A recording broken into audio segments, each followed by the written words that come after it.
Хит болып жүрген Қытай сайттарынан бірінші рет заказ беруім. Ал кеттік распаковка. Бұл жерде балама, қызыма және де өзіме заказ бердім. Ұлыма осындай сыртына киетін бомбер заказ бердім. Келуімен 6230 теңгеге шықты. Материалы өте күшті, өзіме ұнады. Ал келесі қызыма осындай спортивка заказ бердім. Бірақ қалыңдауын заказ беріп қойған екенмін.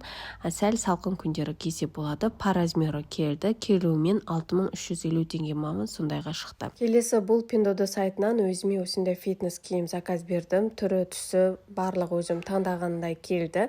Материалда күшті екен. Денеңізді қыспайды, жеңіл тұрады.